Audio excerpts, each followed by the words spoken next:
নমস্কাৰ ছাত্ৰ ছাত্ৰীসকল, তোমালোক সকলোকে ইউটিউব চেনেললৈ আন্তৰিক শুভেচ্ছা জনাইছোঁ। আজিৰ ভিডিঅ'টোত আলোচনা কৰিম অসমীয়া কিতাপৰ 7 নম্বৰ পাঠটো ৰসৰাজ লক্ষীনাথ বেজবৰুৱা। ৰসৰাজ লক্ষীনাথ বেজবৰুৱাৰ সকলো প্ৰশ্নৰ এনচাৰলৈ আজি আলোচনা কৰিম। গতিকে ছাত্ৰ ছাত্ৰীসকল, এতিয়া আমি প্ৰশ্নৰ এনচাৰলৈ গুচি যাওঁ। প্ৰশ্ন নম্বৰ 1 হৈছে উত্তৰ দিয়া। 1 ক, লক্ষীনাথ বেজবৰুৱাক কিয় ৰসৰাজ উপাধি দিয়া হৈছিল? উত্তৰটো হ'ব, বেজবৰুৱাদেৱৰ প্ৰায়বোৰ কথাই ৰসেৰে উপচি থকা বাবে তেওঁক ৰসৰাজ উপাধি দিয়া হৈছিল। খ নম্বৰটো হৈছে তেখেতৰ আত্মজীৱনীখনি নাম কি? উত্তৰটো হ'ব, তেখেতৰ আত্মজীৱনীখনৰ নাম হ'ল মোৰ জীৱন সোৱৰণ। ঘ নম্বৰটো হৈছে লক্ষীনাথ বেজবৰুৱাক কোনে ডাকত চিঠি দিবলৈ দিছিল? উত্তৰটো হ'ব, লক্ষীনাথ বেজবৰুৱাক বৰবৌৱে ডাকত চিঠি দিবলৈ দিছিল। ঘ নম্বৰটো হ'ব চিঠিখন লক্ষীনাথ বেজবৰুৱাই ক'ত সুমুৱাই দিছিল? উত্তৰটো হ'ব, চিঠিখন লক্ষীনাথ বেজবৰুৱাই বগা পেৰা এটাৰ ভিতৰত সোমাই দিছিল। অ নম্বৰটো হ'ব শিশু লক্ষীনাথ বেজবৰুৱাৰ প্ৰতি কোন দয়াপৰ হৈছিল? শিশু লক্ষীনাথ বেজবৰুৱাৰ প্ৰতি পোষ্ট মাষ্টাৰ বাবু দয়া পৰৱশক হৈছিল। জ নম্বৰটো হ'ব লক্ষীনাথ বেজবৰুৱাৰ দুটা সাধুপুথিৰ নাম লিখা। উত্তৰটো হ'ব, লক্ষীনাথ বেজবৰুৱাৰ দুখন সাধুপুথিৰ নাম হ'ল পাচনি আৰু লিটিকাই। 2 নম্বৰ কুৱেশ্যনটো হৈছে তুমি উত্তৰ দিয়া। ক নম্বৰটো হৈছে অসমীয়া ভাষাৰ উন্নতিৰ বাবে লক্ষীনাথ বেজবৰুৱাই কি কৰিছিল? উত্তৰটো হ'ব, অসমীয়া সাহিত্যৰ চৰ্চা স্থাপন কৰিছিল। এই চৰাই পিছলৈ অসমীয়া ভাষা উন্নতি সাধিনী সভা অবাই উষা সভা ৰূপে পৰিগণিত হৈছিল।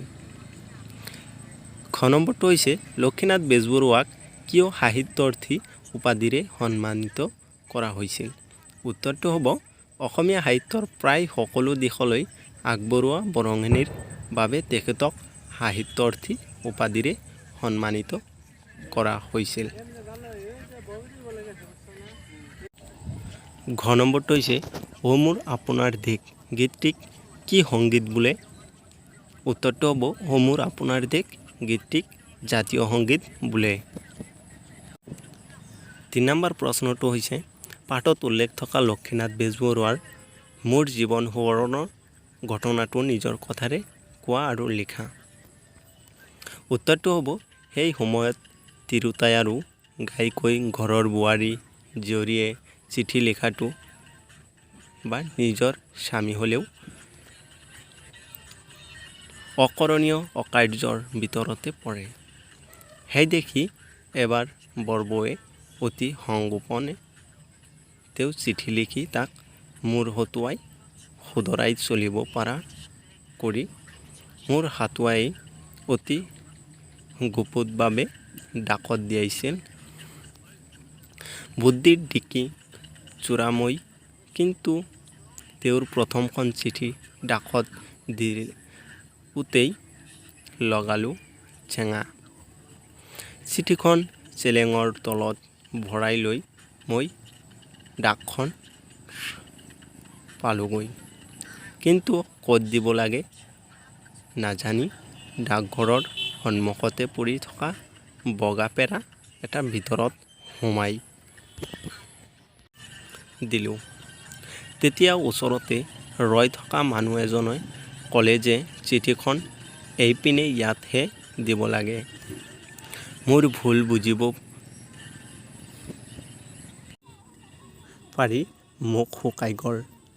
সেই ভঙা পেৰাটোৰ যি সুৰুঙাই দি চিঠিখন সুমাই দিছিলোঁ, সেই সুৰুঙাত হাত সুমুৱাই মই মোৰ বিপদৰ কথা পোষ্টমাষ্টাৰ বাবুক ক'লোঁ।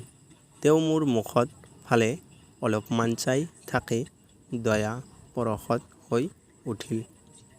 আহি বাকচটোৰ বগা ৰঙৰ আৰু অকণমান ভাঙি বহলাই লৈ চিঠিখন উলিয়াই আনি মোৰ হাতত দি ক'ত দিব লাগে দেখুৱাই দিলত। মই তাতে দি নিশ্চিত মনেৰে ঘৰলৈ উভতি আহিল। 4 নম্বৰ কুৱেশ্যনটো হৈছে কোনে কাক কি প্ৰসংগত কৈছিল পাঠৰ আধাৰত লিখা। সেইখন চিঠি ডাকত দিবলৈ তাত সুমুৱাই দিলা কিয়?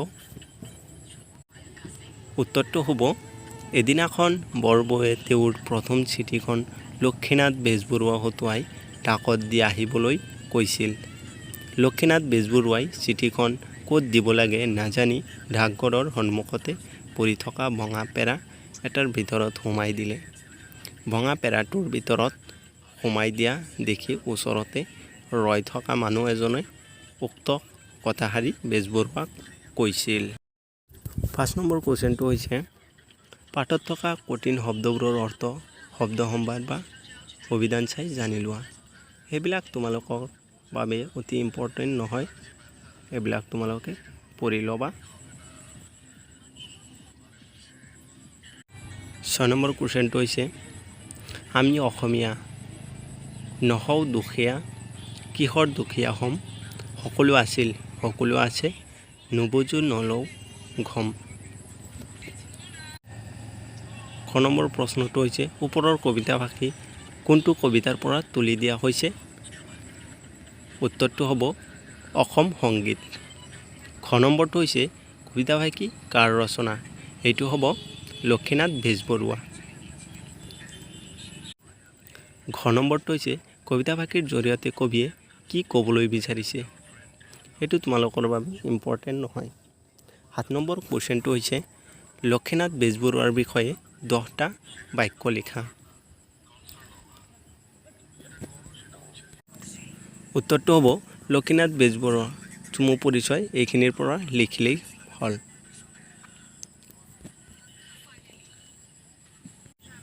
9 নম্বৰ কুৱেশ্যনটো হৈছে সোঁফালৰ খালী বাকচত একোটাকৈ বাক্য লিখা। এইটো হ'ব এনচাৰটো হ'ব ইয়াতে দিয়া আছে সৰল বাক্য, মিশ্ৰ জটিল বাক্য, যৌগিক বা সংযুক্ত বাক্য, তাৰপিছত নিশ্চয়াত্মক বা নিৰ্দেশনাত্মক বাক্য, প্ৰশ্নবোধক বাক্য, ইচ্ছাত্মক বাক্য আৰু ভাৱবোধক বাক্য, অনুজ্ঞাবোধক বাক্য। 10 নম্বৰ কুৱেশ্যনটো হৈছে বাক্য পৰিৱৰ্তন কৰা। ক নম্বৰটো হৈছে যিজন লোক চোৰ স্বভাৱৰ তেওঁক সকলোৱে সন্দেহৰ চকুৰে চায়। সৰল বাক্যলৈ নিয়া। এইটো উত্তৰ হ'ব চোৰ স্বভাৱৰ লোকক সকলোৱে সন্দেহৰ চকুৰে চায়। খ নম্বৰটো হৈছে ৰমেনে শাকৰ কথা শুনি গাঁৱতে খেতি বাতি কৰি থাকিবলৈ ল'লে। যৌগিক বাক্যলৈ নিয়া। এইটো হৈছে মাকৰ কথা মতেহে ৰমেনে গাঁৱত থাকি খেতি বাতি কৰিবলৈ ধৰিলে। ঘ নম্বৰটো হ'ব আমি আজি নগৰলৈ যাম। উত্তৰটো হ'ব আমি আজি নগৰলৈ যামনে? ঘ নম্বৰটো হৈছে তোমালোকে ৰাতিপুৱা সোনকালে উঠা উচিত। উত্তৰটো হৈছে ৰাতিপুৱা সোনকালে উঠিবা। 11 নম্বৰ কুৱেশ্যনটো হৈছে উপযুক্ত যোজক অব্যয়েৰে খালী ঠাই পূৰ কৰা। ক নম্বৰটো হৈছে মই উদয়নলৈ যাম আৰু মুক্ত বায়ু সেৱন কৰিম কিন্তু আৰু।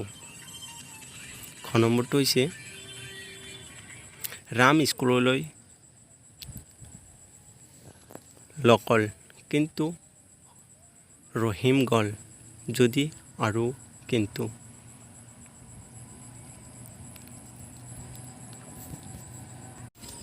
ঘ নম্বৰটো হৈছে আমি ফল মূল কিনি খাম নাইবা ৰেষ্টুৰেণ্টত বহি চাহ মিঠাই খাম। এইটো কিন্তু নাইবা যদি। ক নম্বৰটো হৈছে আৰু এনচাৰটো। খ নম্বৰটো হৈছে কিন্তু আৰু ঘ নম্বৰটো হৈছে নাইবা।